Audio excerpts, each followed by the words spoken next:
जय हिंद, नमस्कार। मैं उमर जैदी एक बार फिर से आप सबका बहुत स्वागत करती हूँ हमारे आज के खास कार्यक्रम में। और आज हमारे साथ हमारे खास मेहमान मौजूद हैं और काफी दिन बाद हमारे शो पर आए हैं। कमराला साहब, बहुत बहुत स्वागत है आपका।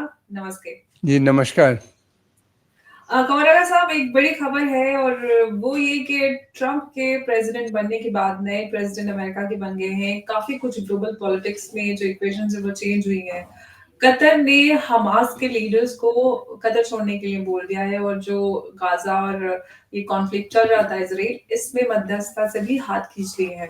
तो आखिर ये जो डेवलपमेंट है, इसको आप किस तरह से देख रहे हैं? आखिर किस वजह से कतर जो स्टार्टिंग से हमास को सपोर्ट करता आया था, वो पीछे हाथ करता हुआ नजर आ रहा है?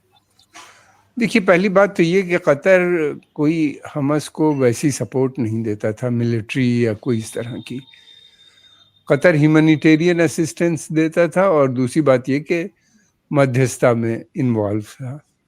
और कतर ने ये मध्यस्थता का जो शुरुआत की थी, उसका कारण ये था कि अमेरिका चाहता था कि कतर उस काम को अंजाम दे, जैसा कि उसने तालिबान के लिए किया था। काफ़ी पैसा खर्च होता है, ह्यूज ऑफिस मेंटेनेंस इन लोगों का, मीटिंग्स और होटल और इन्वॉल्वमेंट फॉरेन मिनिस्ट्री का डिफरेंट लेवल पे, तो वो कतर दे रहा था। मगर ये सब काम कतर जो भी कर रहा था वो अमेरिका के कहने पे कर रहा था। अमेरिका ऐसा चाहता था। कतर जो है वो पूरी तरीके से अमेरिका के ऊपर निर्भर है सिक्योरिटी को लेके। छोटा मुल्क है और उसको एक बार तो सऊदी अरेबिया ने उसको पूरी तरीके से ब्लॉकेट कर दिया था वहाँ पे। तो उनको चिंता लगी रहती है, बगैर उनके पास सेना वगैरह नहीं है इतना छोटा मुल्क होने की वजह से। तो वो और अमेरिका का फिर ये भी है, वहाँ के ऊपर सेंट्रल कमांड जो है अमेरिका की, उसका हेडक्वार्टर कतर में है। एयर हेडक्वार्टर यानी एयरफोर्स वहीं पे है उनकी बड़ी संख्या में। इस समय पायलट भी मौजूद है वहाँ के ऊपर और प्लेन्स भी आ गए हैं युद्ध के चलते हुए पश्चिम एशिया के।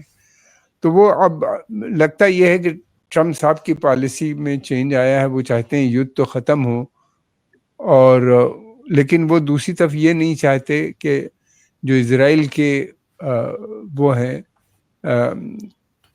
हित हैं उस पे उसको क्षति पहुंचे। यानी वो एक तरफ तो चाहते हैं युद्ध खत्म हो, दूसरी तरफ वो ये भी चाहते हैं कि इजराइल ग्रेटर इजराइल बनाने में समर्थ हो जाए। इजराइल यानी बगैर बातचीत के जो कुछ भी उसको करना है वो स्वयं डिसीजन ले और अपना मिलिट्री फोर्स से। लेकिन उन्होंने ये भी कहा है कि 20 तारीख से पहले पहले उनको करना होगा, यानी 20 जनवरी में वो राष्ट्रपति वहाँ के बन जाएंगे, शपथ लेना है, तो उससे पहले वो चाहते हैं कि ये मसला निपट जाना चाहिए। अब दूसरा ये भी है कि कतर ठीक है, कतर नहीं रहेगा, मगर इजिप्ट और जॉर्डन ये रोल कर सकते हैं। इजिप्ट का भी इन्वॉल्वमेंट रहा है, इजिप्ट भी बातचीत में काफ़ी इन्वॉल्व रहा है इजराइल के साथ। और इजिप्ट के या और जॉर्डन दोनों के बहुत घनिष्ठ संबंध काफ़ी समय से हैं इजराइल के साथ, और अमेरिका से भी बहुत अच्छे संबंध हैं। इजिप्ट और जॉर्डन जो है अमेरिका के ऊपर काफ़ी निर्भर भी हैं मिलिट्रीली। तो अब कैसे होगा क्या होगा ये तो कहना मुश्किल है, लेकिन दो ऑप्शंस नज़र आते हैं। एक तो ये कि बगैर बातचीत के इजराइल को अपना मसले हल कर लें 2 महीने के अंदर, उन्होंने चांस दिया है। अमेरिका की सपोर्ट भी रहेगी इस पीरियड में, और दूसरी तरफ ये भी है कि इजिप्ट और जॉर्डन भी बातचीत कर सकते हैं। कमराना साहब, अगर हमास के नज़रिए से देखें तो हमास के लिए कतर का पीछे हटना काफी बड़ा झटका है, क्योंकि हमास के लिए कतर एक बड़ा फाइनेंशियल सपोर्टर भी रहा है। उनके लिए गाजा पट्टी में सरकार चलानी भी मुश्किल हो जाएगी। तो ऐसे में कितना बड़ा झटका कतर के लिए, कतर की तरफ से हमास का ये माना जा सकता है? देखिए, ये महज मध्यस्थता ही नहीं बंद होगी कि बातचीत जो कर रहा था कतर बंद हो, बल्कि इनको ऑफिस भी बंद करना होगा। अमेरिका चाहता है कि ऑफिस भी बंद हो। तो ये अब दूसरी सवाल ये है कि अब ये जाएंगे कहाँ यहाँ से। मुझे नहीं लगता कि कोई दूसरा देश इनको एक्सेप्ट करेगा। शायद जॉर्डन भी नहीं करेगा, इजिप्ट भी नहीं करेगा, फिलहाल तो ऐसा लगता है। टर्की को लेकर और सवाल उठ रहे हैं कि टर्की जा हाँ, सकते ये हैं। टर्की जा सकते हैं या ये फिर अल्जीरिया वगैरह शायद, लेकिन अल्जीरिया भी बहुत छोटा देश है, कोई अमेरिका से आसानी से पंगा लेना नहीं चाहेगा इनको रख के। टर्की में ये अगर वहां जाते हैं, टर्की नाटो का मेंबर है, उसके बड़े घनिष्ठ संबंध अमेरिका से भी हैं, इसराइल से भी हैं, और टर्की काफी समय से चाहता भी था कि एक बड़ा रोल वो इस क्षेत्र में डाले और एक इस्लामिक लीडर के रूप में इमर्ज हो। तो टर्की का नाम इसलिए आ रहा है।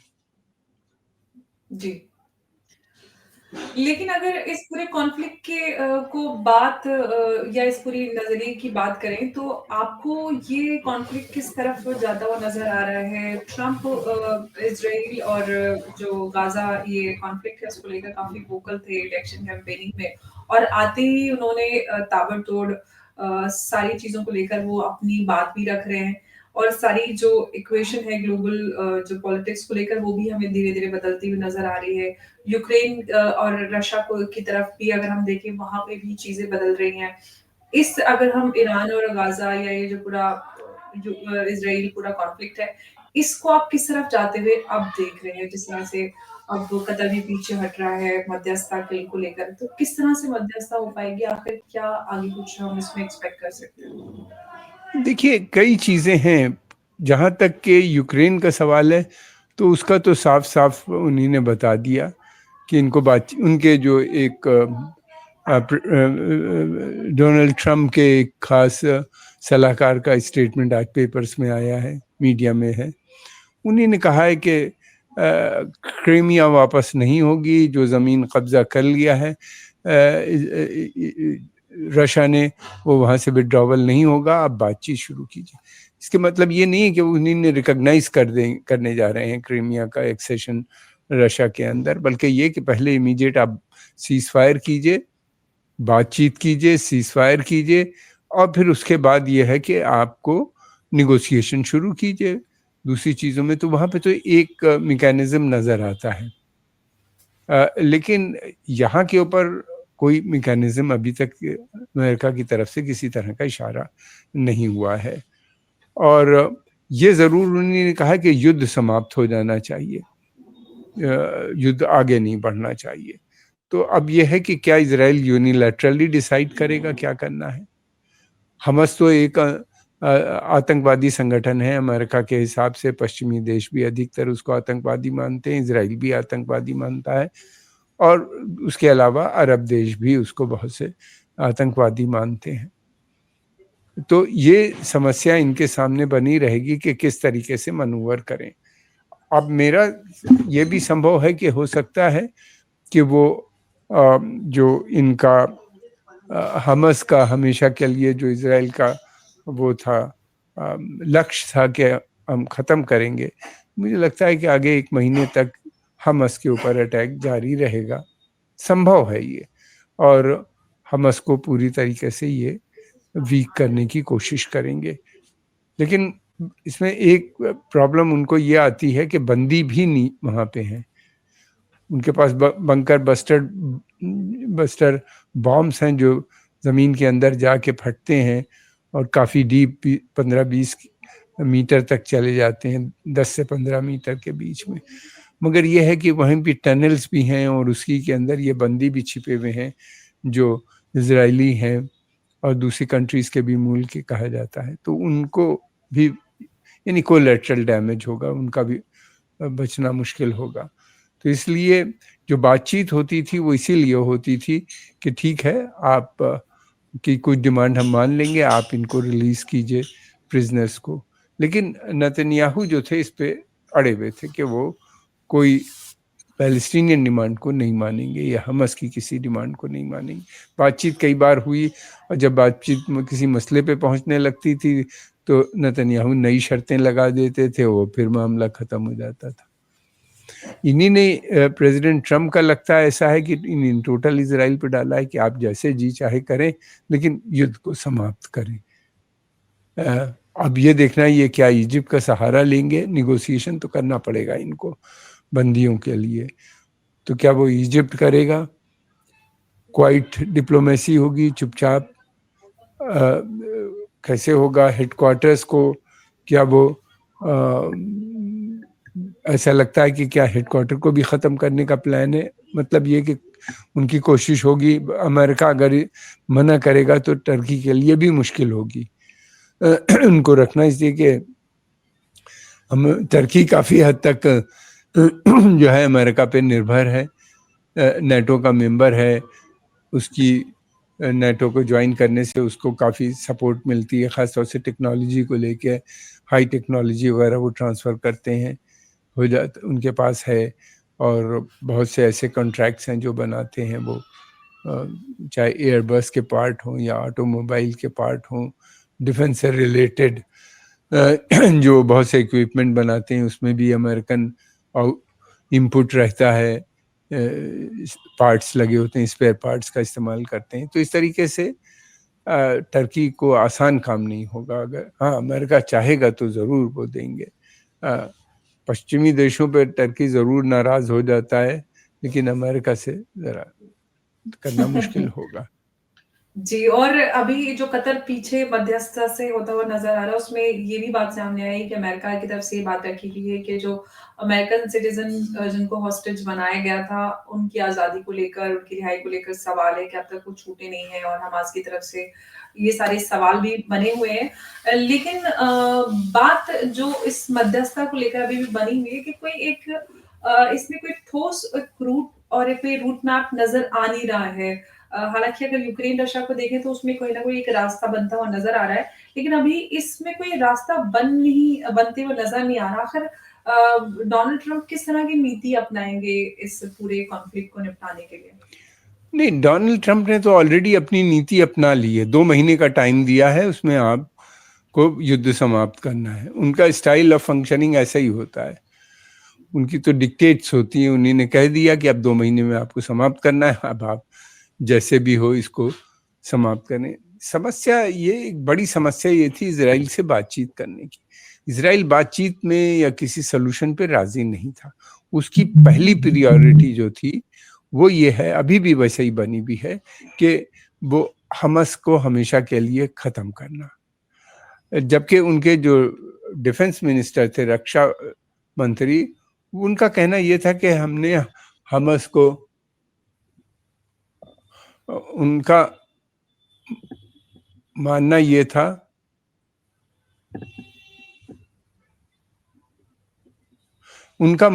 था कि जो है जो डिफेंस मिनिस्टर थे योव गैलेंट, तो उनका मानना ये था कि हमास और हिजबुल्लाह को काफ़ी हद तक कंटेन कर दिया गया है। उनके जितने बड़े लीडर्स हैं मारे गए। यही सिनवार हमास के लीडर थे जिनसे ख़तरा था, उनको मार दिया गया।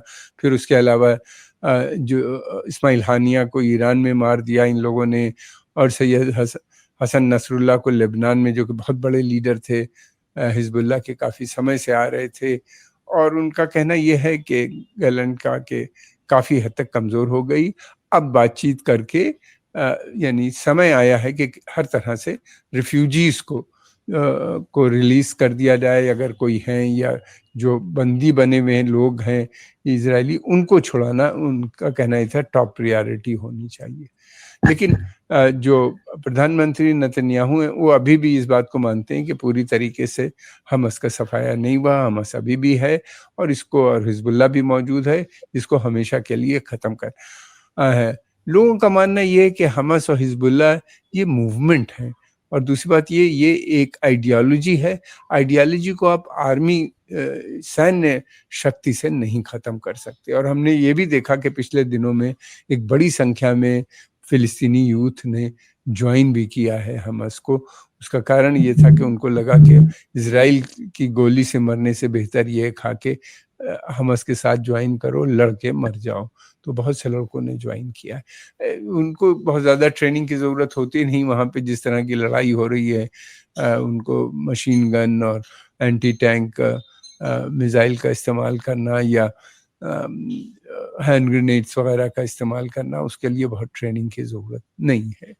तो वो 10 दिन 20 दिन की ट्रेनिंग जो भी होती होगी टनल्स में, या जहाँ भी करते होंगे या नहीं भी करते होंगे, देख के काम कर रहे हैं। तो तो इस तरीके से मुश्किल होता है, लेकिन नेतन्याहू साहब इस बात से एग्री नहीं किया और उन्हीं ने उनको सैक भी कर दिया, उनको निकाला कमरा साहब है बस एक छोटा-सा डिफेंस सवाल मिनिस्टर आपसे को। अंत में। जी, वो ये कि जैसे कि आपने कहा कि अभी जो नेतन्याहू हैं उनके हिसाब से ऑब्जेक्टिव्स उनके अचीव नहीं हुए हैं। दूसरी तरफ प्रेज़िडेंट ट्रंप ने अल्टीमेटम दे दिया है। तो क्या बिना ऑब्जेक्टिव्स को अचीव किए कोई मध्यस्थता का रास्ता वो एक्सेप्ट कर पाएँगे या वो इसको लिंगर ऑन करेंगे, ये 2 महीने में हम कुछ और भी होते हुए देखेंगे? नहीं, वो जो जी चाहे करें, अमेरिका मदद नहीं करेगा उसकी। यानी जो वेपन सप्लाई है और जो मनी चेन है, मनी सप्लाई की बनी है, वो उसको देने पे तैयार नहीं है। और ये इनका प्रिंसिपल वहाँ भी है, यूक्रेन में भी यही है कि ये जो एक्स्ट्रा बर्डन है, ये हम बर्दाश्त नहीं कर सकते। हाँ, अगर यूरोप चाहता है तो सपोर्ट करे, दे, पैसा दे, यूरोप अकेला कर नहीं सकता। अमेरिका का इन्वॉल्वमेंट नहीं होगा। अमेरिका जिस तरीके से चाहता है, अमेरिका का जो प्लान है, वो अमेरिका कहता है ये कि भाई यहाँ पे आप अपने जो भी लक्ष्य हैं उनको पूरा कीजिए और उसके जितनी जल्दी हो सके करें। अमेरिका की जो अब कोशिश है, खासतौर से ट्रंप एडमिनिस्ट्रेशन की समय जो कोशिश है, वो ये है कि किसी भी सूरत से सऊदी अरेबिया का संबंध इज़राइल से बन जाए। यानी अब्राहम अकॉर्ड को कंटिन्यू करना, जो वो पिछले है दौर में था। अब्राहम अकॉर्ड है, उसको सऊदी अरेबिया को ज्वाइन करवाना उनका लक्ष्य सामने लगा हुआ है। ये बहुत बड़ी चीज़ होगी। अगर सऊदी अरेबिया ज्वाइन करता है, तो फिर तो सारे अरब देश और फ़िलिस्तीन का मसला हमेशा के लिए ख़त्म हो जाएगा। अक्टूबर में जो 7 को जो अटैक हुआ था इज़राइल के ऊपर हमास ने किया था, उसका यही एक सबसे बड़ा कारण था कि वो स्टेटस को ख़त्म करना चाहते थे। उस अटैक करने के बाद ये था कि फिर उसके बाद इज़राइल ने उनके ऊपर अटैक किया और जिस तरीके से ध्वस्त किया, तो उससे अरब नेशनलिज्म जाग गई और फिर अब अरबों को मुश्किल हो रही है इनको ज्वाइन करने के लिए अब्राहम अकॉर्ड को। और दूसरी तरफ यही नहीं, बल्कि अब तो अरब्स को अमेरिकन हित को आगे बढ़ाने में भी मुश्किल हो रही है, क्योंकि अरब देश की पब्लिक ओपिनियन उनके खिलाफ हो गई है। तो मुझे नहीं लगता कि सऊदी अरेबिया इतनी जल्दी मानेगा, क्योंकि सऊदी अरेबिया को ये भी है ना, एक तरफ तो वो चाहता है कि उसकी पॉलिसी में बदलाव जो आया है, सेल्फ रिलायंस की बात कर रहे हैं, इंडिपेंडेंट फॉरेन पॉलिसी की बात कर रहे हैं, मल्टीपोलर वर्ल्ड में वो भी एक शक्ति के रूप में, एक ध्रुव के रूप में इमर्ज होना चाहते हैं। उनको लगता है कि ईरान बहुत आगे निकल गया और अमेरिका की मदद से वो एक शक्तिशाली देश नहीं बन सकते हैं, उनका इन्फ्लुएंस नहीं रह सकता है। और इस्लामिक देशों में भी जो उनकी सपोर्ट बेस है वो भी कम हो रही है, उनको लगता है ईरान एक थ्रेट है। तो इस वजह से वो ये सब सोचते हुए मुझे नहीं लगता कि वो आसानी से ज्वाइन करेंगे। हालांकि उनके बड़े अच्छे संबंध हैं डोनाल्ड ट्रंप से, और उनके पीरियड में उन्हीं ने वायदा भी किया था ज्वाइन करने का, लेकिन बाद में वो उससे हट गए अपने। बिल्कुल, क्योंकि उसके बाद काफ़ी कुछ बदल गया है जो गाज़ा और इज़राइल कॉन्फ्लिक्ट रहा, उसके बाद मुस्लिम वर्ल्ड में तो उसको लेकर काफ़ी बड़े सवाल उठे और सऊदी को अगर देखा जाए तो मुस्लिम वर्ल्ड का लीडर है, उसके तौर पर जो एक प्रेशर है वो भी क्रिएट क्रिएट हुआ है। तो काफ़ी कुछ बदल गया है जब से अब तक और अब्राहम अकॉर्ड में क्या सऊदी अरेबिया आएगा, ये एक बड़ा सवाल है। अगर ऐसा होता है तो बहुत बड़ा डेवलपमेंट होगा और बहुत बड़ा अचीवमेंट ट्रंप एडमिनिस्ट्रेशन के लिए होता हुआ ही नज़र आएगा। कमरा साहब आपका बहुत-बहुत शुक्रिया हमारे साथ इस चर्चा में जुड़ने के लिए। नमस्कार। धन्यवाद। Thank you so much.